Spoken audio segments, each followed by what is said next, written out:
चला फिरूया महाराष्ट्र आपल्या माणसा संघे स्वार होऊन स्वप्नावरून निघाली बोलकी चाके। नमस्कार मित्रांनो, स्वागत आहे आणखीन एका नवीन व्हिडिओमध्ये। आज आम्ही निघालो बदलापूर येथील मुळगाव गावी असणाऱ्या प्रसिद्ध अशा खंडोबा मंदिरावरती। हे मंदिर टेकडीवरती आहे। आम्ही बदलापूर शहरातून निघालोय आणि आत्ता आम्ही येऊन पोचलोय मुळगावमध्ये। तर हे छोटंसं गाव आहे मुळगाव, खूप सुंदर असं गाव आहे आणि खूप सुंदर अशी घरं आहेत आजूबाजूला। नमस्कार, आज आपण आलेलो आहोत मुळगाव खंडोबा येथे। तुम्हाला दाखवतो मी। आज सुट्टीचा दिवस आहे आणि खंडोबाला बरीच गर्दी आहे, बरेच पर्यटक आज खंडोबाला आले आणि आज 15 ऑगस्ट आहे। सर्वांना माझ्या सबस्क्रायबरला आणि सर्व भारतीयांना भारताच्या स्वातंत्र्य दिनाच्या हार्दिक शुभेच्छा।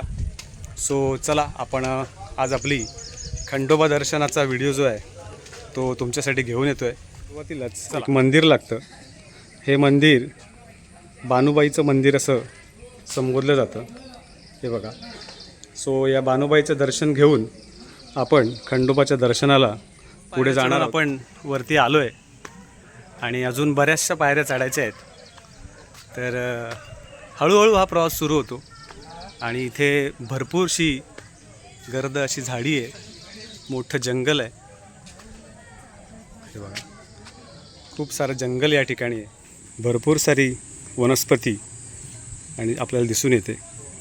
आणि हे बघा, केळी सदृश्य ही एक वनस्पती आहे जिचं नाव मला माहिती नाही आहे आणि खूप मोठं पान आहे या झाडाचं। पादुका कोरलेल्या आहेत आणि या ठिकाणी सर्व मंडळी पाया पडून पुढे खंडोबाच्या दर्शनाला घामाघूम व्हायला झालं आहे। पण हरकत नाही, थोडासा घाम गेलाच पाहिजे तरच आपण फिट राहू। केवढी मोठी गोगलगाय आहे बघा आणि अशा गोगलगाई या परिसरात भरपूर आहेत। ठिकाणी असे कचऱ्याचे डबे आहेत, तर सर्व पर्यटकांना सूचना आहे की जो काही कचरा असेल तो या डब्यांमध्येच टाकावा। थोड्याशा पायऱ्या चढून आमची जुई दमले, 500 पायऱ्या चढून मंदिराजवळ येऊन ग्रामपंचायतीने शेड बनवलेली आहे, ज्या शेडीमुळे इथून जाताना बरं वाटतं। उन्हाळ्यामध्ये इथे भाविक थांबू शकतात आणि त्याबद्दल मुळगाव ग्रामपंचायतीचे मनपूर्वक आभार। पादत्राणे चपला काढण्याची ते सोय केलेली आहे आणि इथेच चपला काढून एका पादुकांची चिन्ह आहेत, त्याचं दर्शन घेऊन पुढे चाललो। अतिशय जवळ आलेलो आहे आणि इथे थोड्या खड्या चढावाच्या पायऱ्या आहेत। या चढून गेल्यावरती मंदिरात प्रवेश करण्याचं विशेष कौतुक की पायऱ्यांवरची आणि मंदिराची स्वच्छता। मंदिराच्या मुख्य दरवाजापाशी आलेलो आहे आणि हे पहा, खंडेराय देवस्थान मुळगाव। मंदिराच्या टेकडीवरून सभोवतालचा परिसर खूप छान दिसतो। तर मंदिराच्या सुरुवातीलाच घंटा बांधलेल्या आहेत आणि कासव आणि नंदी आहे, त्याचं दर्शन घेऊन मी मंदिरात प्रवेश केला।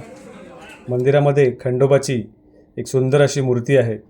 खंडोबाच्या नावानं चांग भलं, सुंदर अशी मूर्ती आहे। भरपूर सारे पर्यटक आज खंडोबाच्या दर्शनाला आलेले आहेत आणि असा हा मंदिराचा कळस आहे।